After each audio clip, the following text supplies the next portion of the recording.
Now that fall camp's over, what did you learn about your offense from fall camp? I thought we had a hard fall camp. I think that Coach Lashley had a great plan, and I thought we went out there and we challenged them a lot. We knew coming into this that we had a lot of talent, maybe arguably even, some deeper talent than we had last year. Obviously, we have less experience, so we are. So the big challenge this fall camp was to go in and challenge that talent to see if they could gain some experience, and we got in there and I thought had a tough, physical, hard fall camp.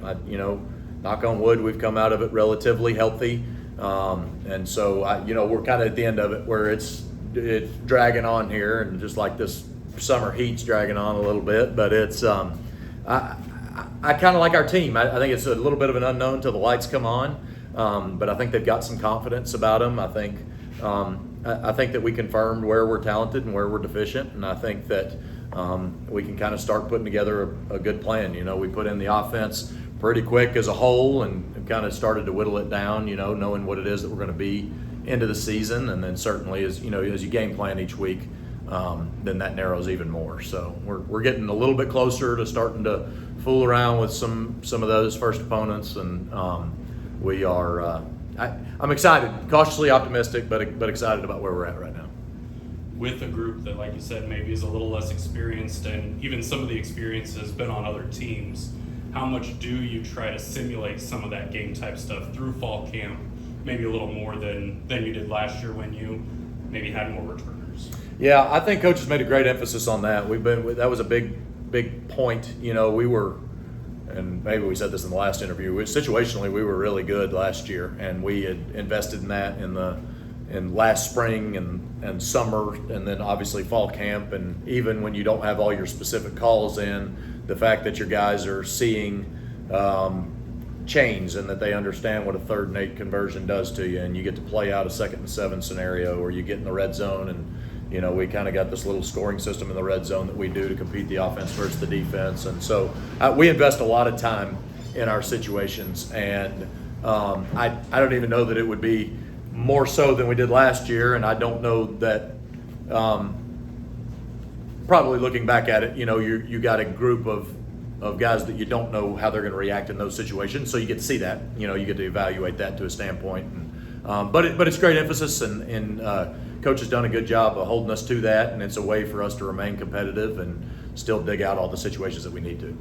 What did you learn about Preston as he is, taking this team fully over now and just, kind of where he's at in terms of his? I tell you what, his teammates love him. I know that, and he's a guy that they turn to. He's a guy that they listen to. When he speaks, everybody's quiet, and so really excited about watching him develop. It's fun. He loves football, and it's hard to find people that love football anymore. And he loves football, man. And he goes out there. He loves his teammates. He's got a different leadership style than Tanner had last year, but it's still effective. And Tanner did a fabulous job, obviously. And now Preston's finding his own way. Parker's his brother who works for me, so I get that messed up sometimes. But I can't name my own kids all the time. So. So Preston's done a great job. Really excited about where he's at. I think he's healthy. I think he's confident. I think he knows what he wants out of this offense, which is healthy. He's a great communicator from that standpoint. Kind of dialing in on what it is that he likes and wants to do, and how he envisions himself operating, and making sure that we put him in enough positions that, one, that he operates within our system, but two, kind of like we mentioned before, the last time we talked, is he is a creator on the field sometimes. So you got to give him enough flexibility within what it is that you're calling and what you're doing to let him take over those natural moments. There's been a lot of anticipation from fans about Preston. I guess as a coaching staff, how much anticipation do you guys have, and just excited about him and see him as a starting quarterback? Yeah, I'm happy for him. He's waited a long time. He's been patient in an era when a lot of guys are leaving as soon as it doesn't work out for him. He's a guy that's stuck here. He believes in SMU. He believes in the staff. He believes in the people and the fans and his teammates, and that's awesome, for him. At the same time, he's got to be himself. I don't think, we hadn't asked him to go win the game for us, and that's not his responsibility. His responsibility is to operate the offense, get the ball distributed. Coach, I think, referred to the quarterback as a point guard at some point, and that's what he is, and he's embraced that role, and he's done a great job of it. And I'm super excited for him because he's been patient and he's earned it. He's done it the right way. He's developed the right way, and I'm really excited to see what he can do. Coach on Saturday said, felt like you had a pretty good idea of those starting 22 guys, 11 on both sides, but it was those number twos that you guys were going to have to figure out. You've obviously met since then, but do you feel strongly that you have those 11 offensive starters? And then how do you kind of determine who those second guys are, and how much does that fluctuate, especially these first few weeks? Sure. I think that we have identified our top 8 offensive linemen. I think that we know our top 7 wide receivers. I think we know the 3 tight ends we want to play with, and we know obviously our quarterback, and and I think that we feel really good about a bunch of running backs. So figuring out exactly how we're going to manage that through the course of the season. So I think we do have an established starting lineup that we have there. I think at some positions we do feel good about the twos. I think at others we wish, we had more here, or this young guy, this young guy is really exciting and we're counting on him to maybe contribute in this area, but until the lights come on and the bullets start flying, then you don't really know, And so I'm encouraged about where we are. I do think that we have more depth than we had at this time last year, and we're more confident in the guys.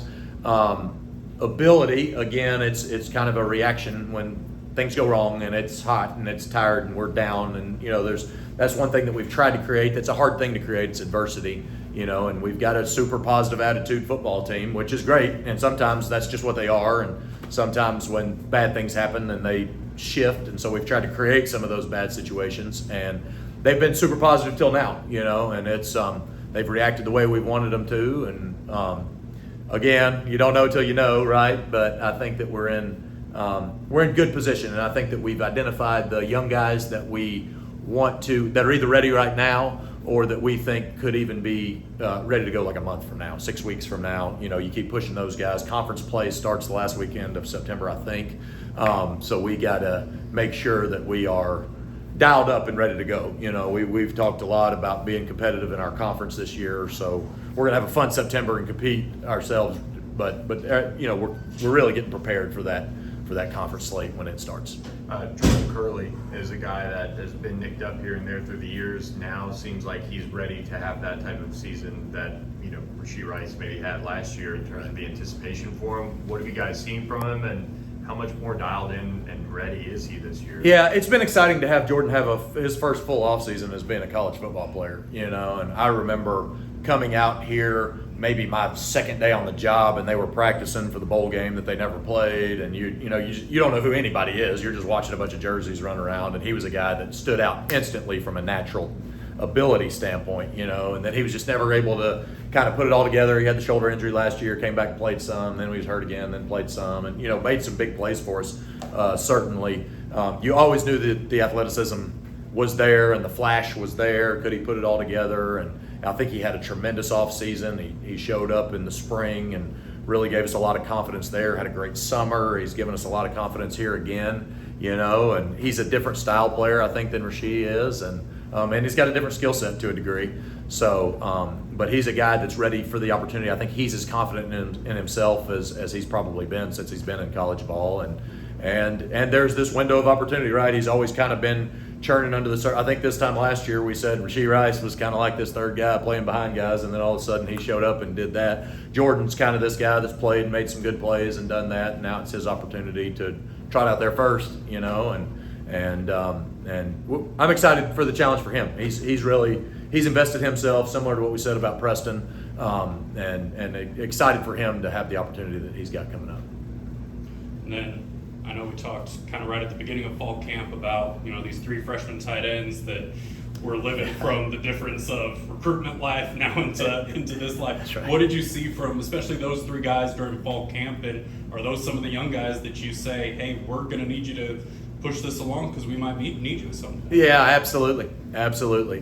Those are guys that you've seen develop develop and come, a super long way. All three of them have different like football backgrounds and what they played positionally in high school, and now implementing them to this offense where we're asking them to do a lot of the same things. So you see where their natural strengths come up, and where you got to coach them, in different places. For if this guy was here, and if this guy was a perimeter player, and you got to coach him in the box, or this guy was a box player, now you got to coach him on the perimeter.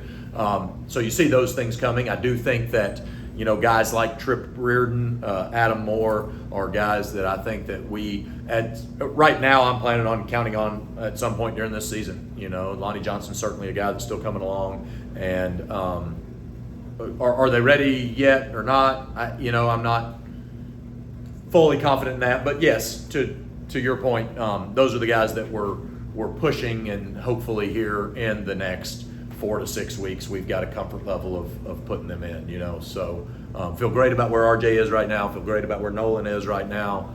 We've had a pleasant surprise, and Marcus Schumacher had a good camp and is helping us out. Micah Hiltz is kind of getting healthy again.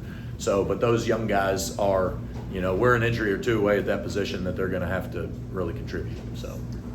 LJ Johnson, what have you seen from him? I know a lot of the talk is around kind of Jalen and everything he can do, but he seems like he's had a really good fall camp. He's had a great fall camp. He really has. All of our it's hard to argue. Jalen is, he's who he is, and he's really good. LJ, it's been fun to watch him kind of come out of his shell. He was a guy that was still feeling his way through spring practice a little bit and summer, and now you see him, and he's got a unique skill set that is.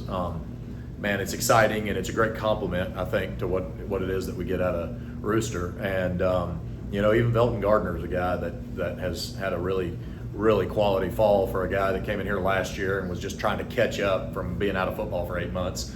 And now he's in position. He's put himself in position. He looks like a real college football player, a real running back. And so we got good problems in that room. Because they're talented, they're hungry, they're for each other, and we're ready to let them get behind their pads.